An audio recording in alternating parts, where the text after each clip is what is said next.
안녕하세요. 짜몽쌤입니다. 오늘은 짜몽쌤의 임용고시 1차 준비 2탄을 가지고 와봤습니다. 우리 1탄에서는 월별로 제가 공부를 어떻게 진행했는지에 대한 내용을 담았었잖아요. 2탄에서는 보다 구체적으로 각 과목별로 제가 어떤 책을 참고했는지, 그리고 어떤 것에 중점을 둬서 서브노트를 작성했는지, 그리고 어떤 식으로 공부를 진행했는지, 마지막으로 어떤 부분에서 아쉬운 점이 있었고 어떻게 보완하면 좋을지에 대해서 이야기를 해볼까 합니다.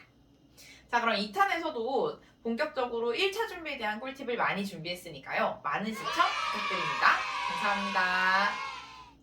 자, 그럼 본격적으로 교육론부터 제가 어떻게 공부를 진행했는지 설명해 보도록 하겠습니다. 우선 교육론에서 참고했던 책들을 1순위부터 3순위까지 한번 정리를 해봤는데요. 일단 가장 대표적이었던 1순위 책은 사회과 교육론, 인간교재, 그 다음에 서브노트였습니다. 사실 이 서브노트는 사회과 교육론과 인간교재를 중심으로 만들었으니까요. 대표적으로 참고한 책이 사회과 교육론과 인간교재가 될 수 있을 것 같아요. 이 사회과 교육론들은 저뿐만 아니라 정말 많은 분들이 가장 1순위로 참고하시는 책이라고 생각이 드는데요.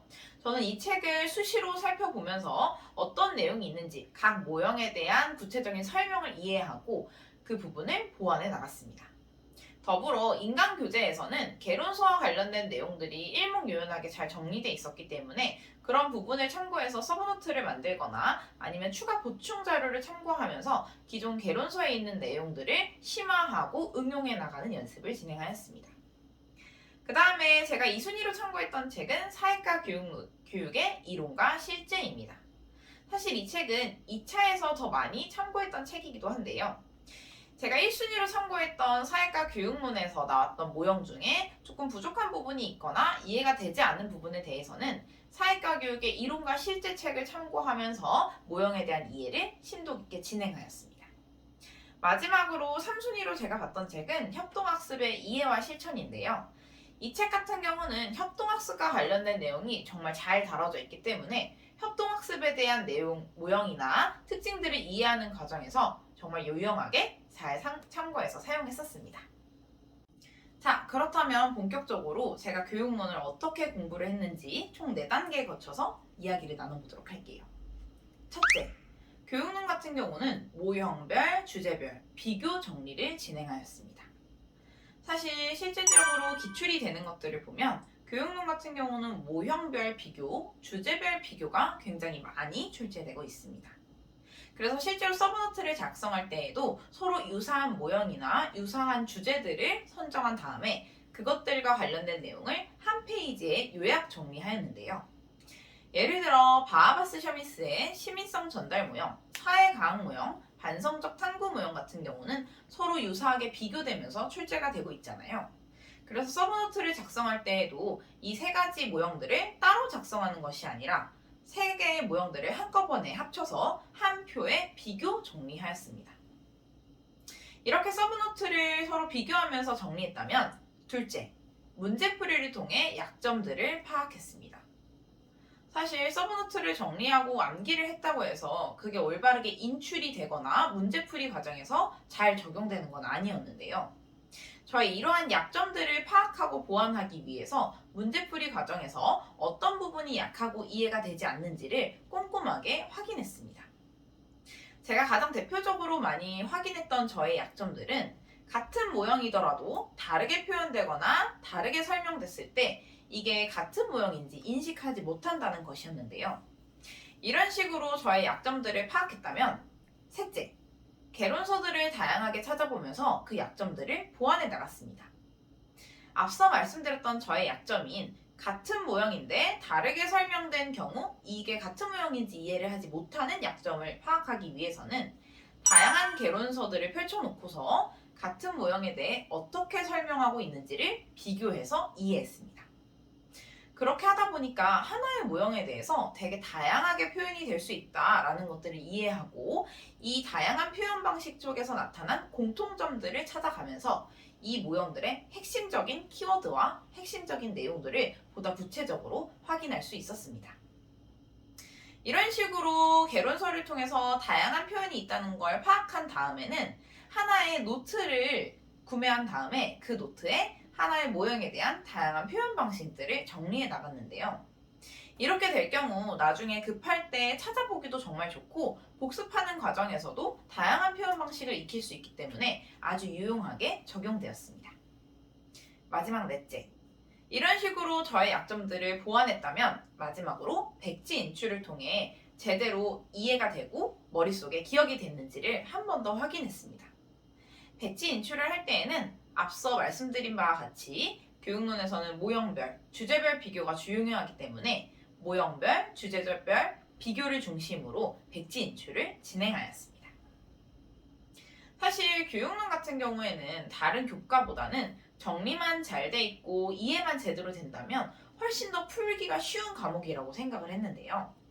여러분들도 교육론에 나오는 다양한 모형들을 비교하는 정리를 통해서 보다 교육론에 대한 심화 이해를 통해 쉽게 다가가시면 좋을 것 같습니다. 자, 다음으로 경제로 넘어가 보도록 하겠습니다. 마찬가지로 경제에서도 참고했던 책들이 여러 권이 있었는데요.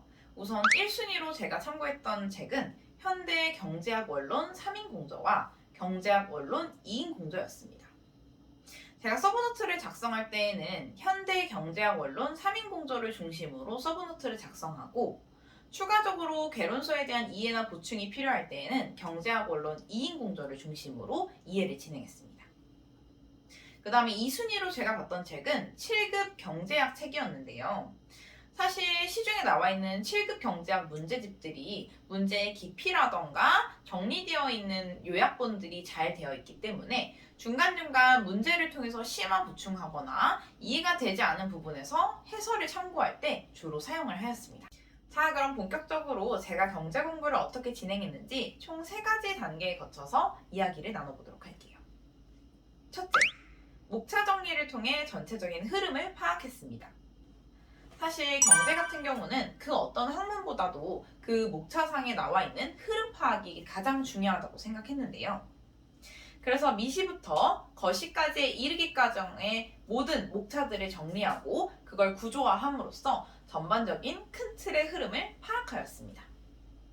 이렇게 전반적인 큰 틀을 파악하고 나니까 각 단원별로의 연계성들이 보다 강화되면서 경제 학문을 이해하는 데 큰 도움이 되었습니다.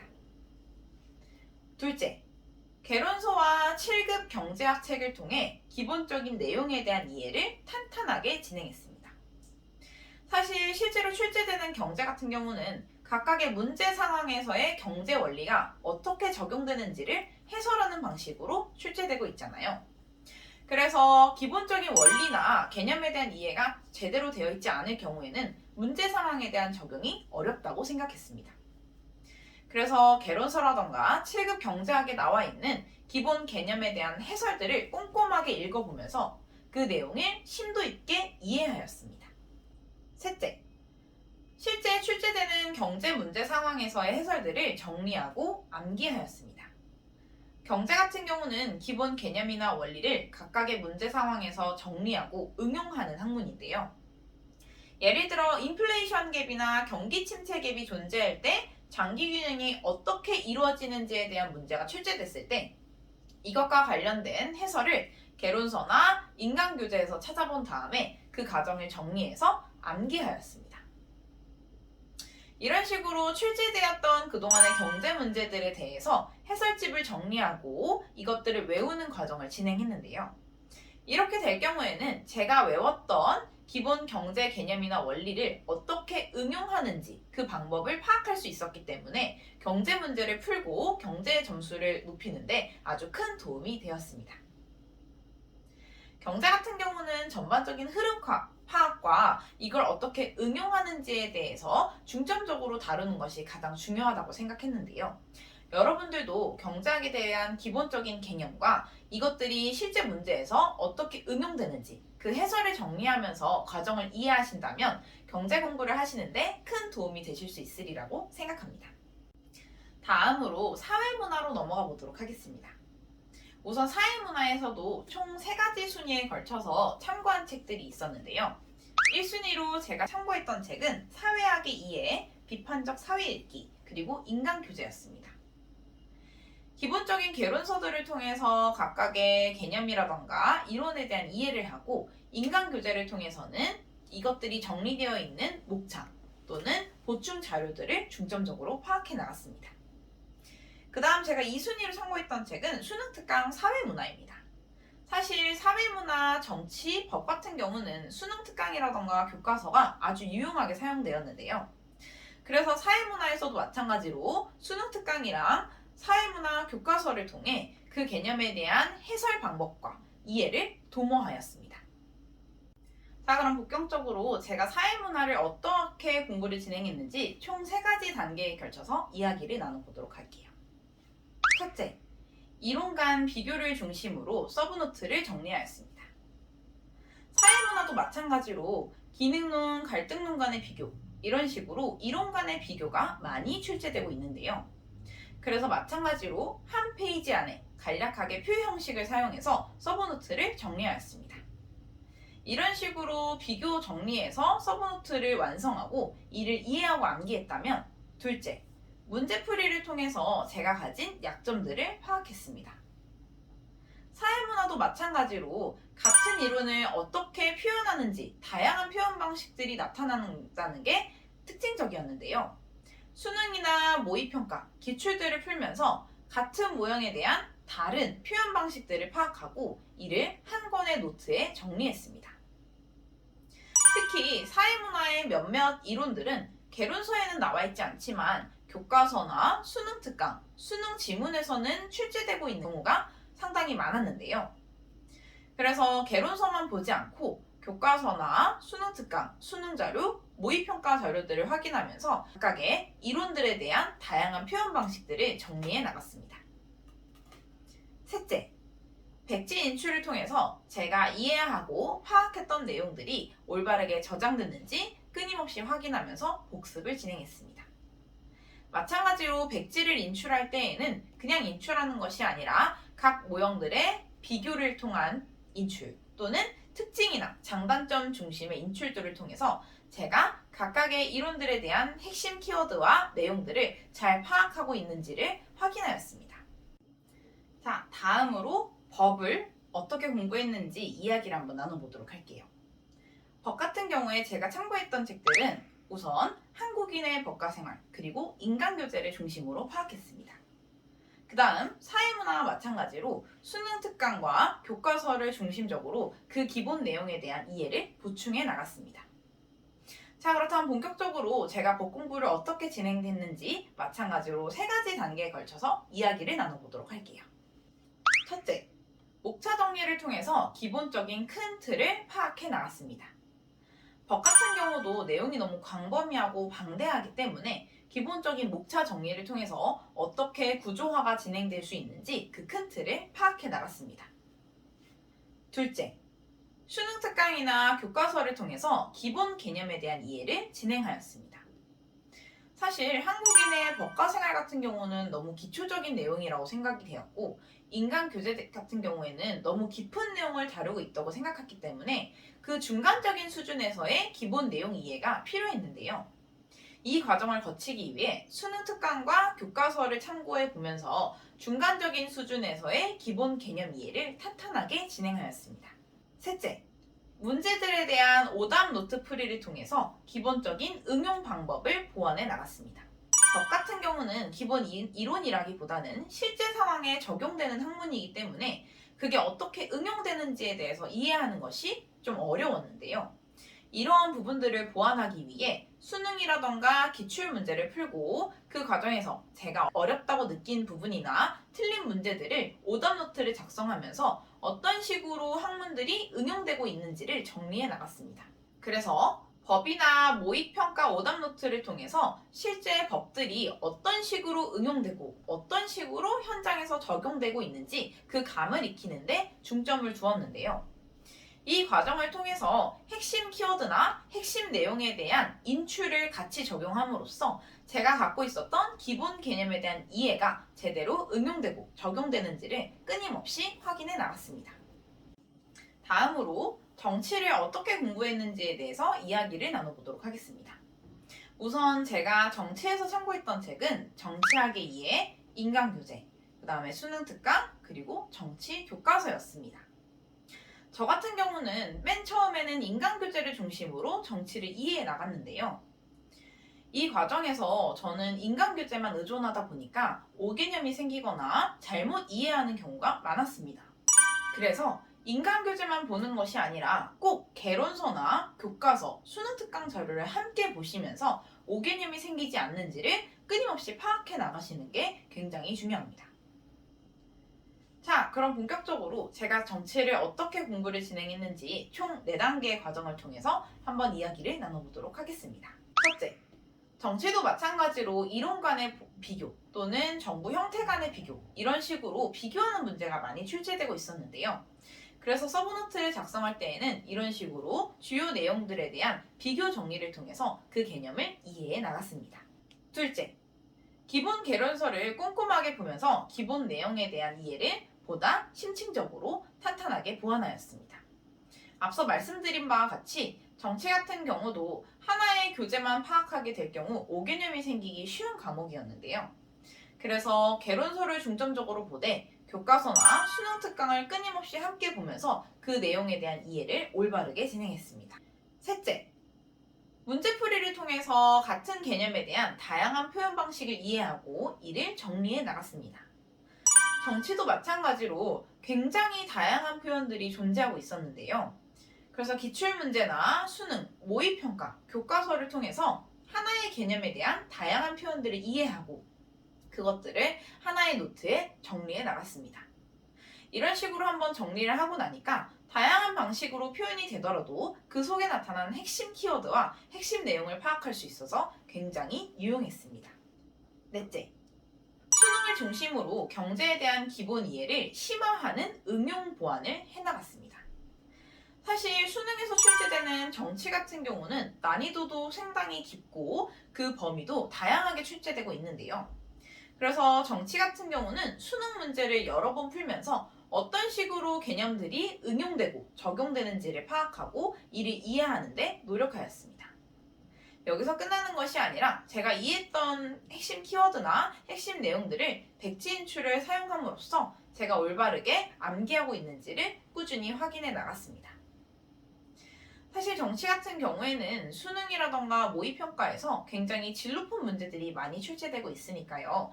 여러분들도 기출뿐만 아니라 수능이나 모의평가들을 함께 보시면서 그 내용에 대한 심도 깊은 이해를 진행하신다면 큰 도움이 되시리라 생각됩니다. 다음은 제가 교육학을 어떻게 진행했는지 3가지 단계에 걸쳐서 이야기를 나눠보도록 하겠습니다. 첫째, 기출 분석을 통해서 교육학의 중요도를 파악했습니다.